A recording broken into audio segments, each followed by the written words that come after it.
The love of God is greater far than tongue or pen can ever. Welcome to Jesus of the Nations. I'm Pastor Joe Kiwovele. Hate and forgiveness. Let's talk about it. We can define hate as an evil human element to dislike intensely or to exercise extreme hostility towards someone or a group of people. The world has experienced and continues to experience actions born of hate. History gives us a testimony on events which were born of hate. To mention just a few, there was slavery, the Holocaust, atrocities in Bosnia, Rwanda, and now ISIS in Syria and Iraq, and Boko Haram in Nigeria. And sometimes people hate without cause. Regarding hate, as it relates to Christians, God spoke in the Old Testament. Do not hate your brother in your heart. Rebuke your neighbor frankly, so you will not share in his guilt. Do not seek revenge or bear a grudge against one of your people, but love your neighbor as yourself. I'm the Lord.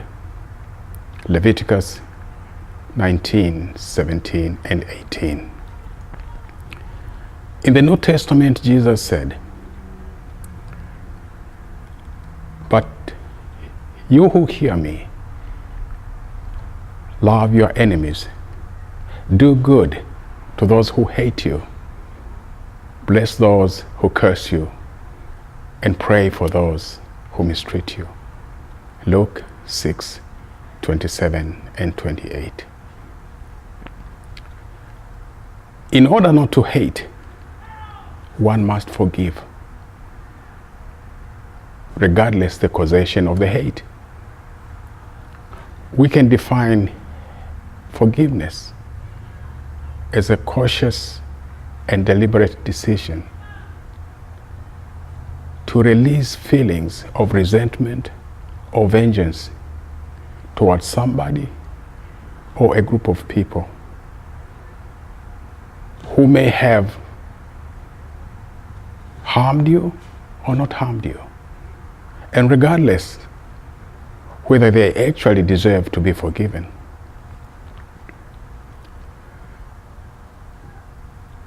It's important to remember that Christians, in their relations with God, is only possible because of God's forgiveness of sin, on the basis of the sacrificial death of Jesus Christ.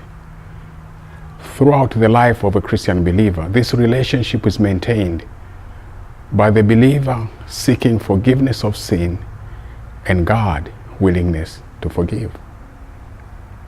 It's also dependent on whether the believer forgives those who have wronged him. In the Lord's Prayer, which Jesus taught his disciples, includes this statement: "Forgive us of our trespasses as we forgive those who have trespassed against us."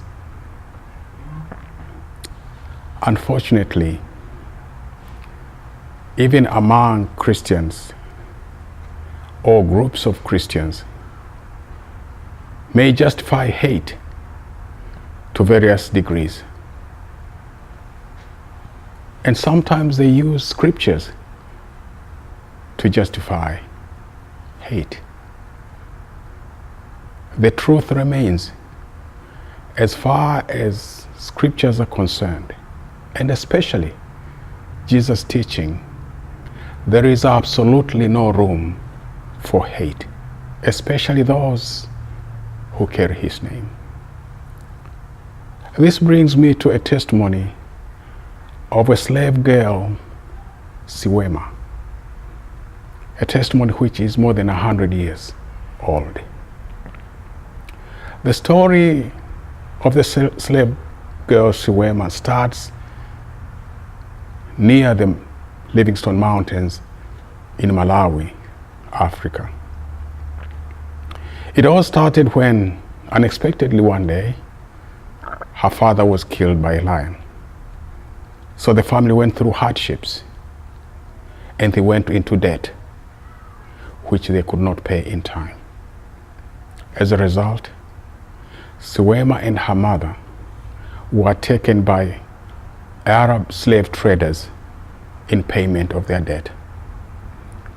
They joined the caravan of slaves from the interior to travel the long, painful journey to the coast of the Indian Ocean. Somewhere on the journey, Kiwovele's mother got sick and very weak.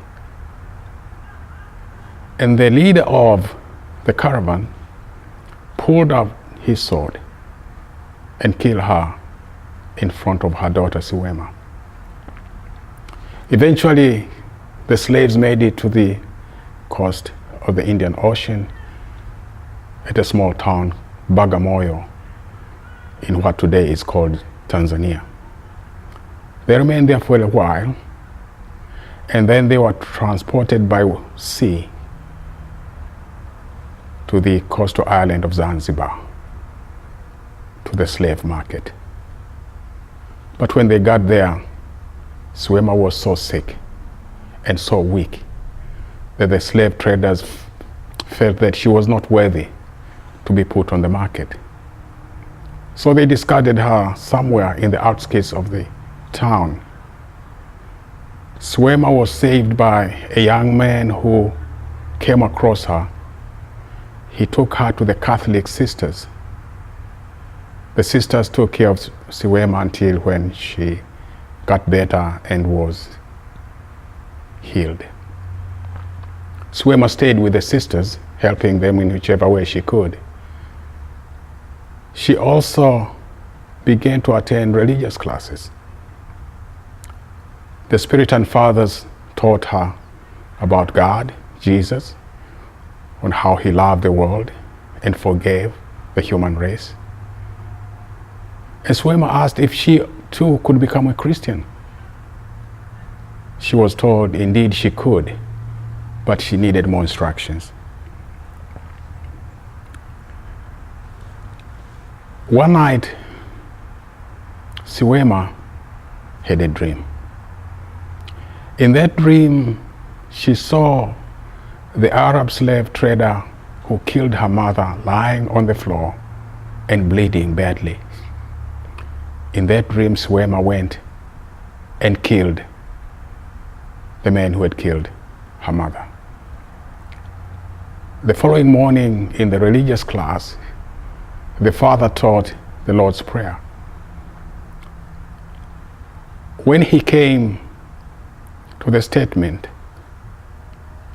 "Forgive us for our trespasses as we forgive those who trespassed against us," Kiwovele's response was, "No, never, never, in my life, never will I forgive him," meaning forgiving the Arab who killed her mom. The father told her, everybody who becomes a Christian must forgive. And with such a hatred in her heart, she was not ready for baptism. He told her to continue to pray, and he too would continue to pray for her. And then one day, Kiwovele was called to go help at the hospital. A British ship had captured a ship belonging to Arabs smuggling African slaves to Zanzibar. The Arabs put a fight to protect their cargo, and many were hurt and injured, and one was injured very badly. When Kiwovele got to the hospital, the sisters told her to go clean the wounds of the men who had been very badly injured. When Suema entered the room, she says her heart almost stopped. She recognized the man. It was the Arab who killed her mother. She says all hate came back to her heart. Then she saw a crucifix on the wall, Jesus on the cross. She asked Jesus, "Did you die for this Arab too?" And soon she found herself praying, "Jesus, forgive me of my hatred as I forgive this Arab." The next day she was baptized. And later she joined the congregation of sisters where she served her entire life. This Jesus, who transformed the slave girl's heart from hate to forgiveness, is still calling people to himself today, desiring to forgive them of their sins and give them the gift of eternal life. This is the heart of Jesus of the nations. Thank you for joining us. We'll see you again next time. The love of God is greater far than tongue or pen can ever tell. It goes beyond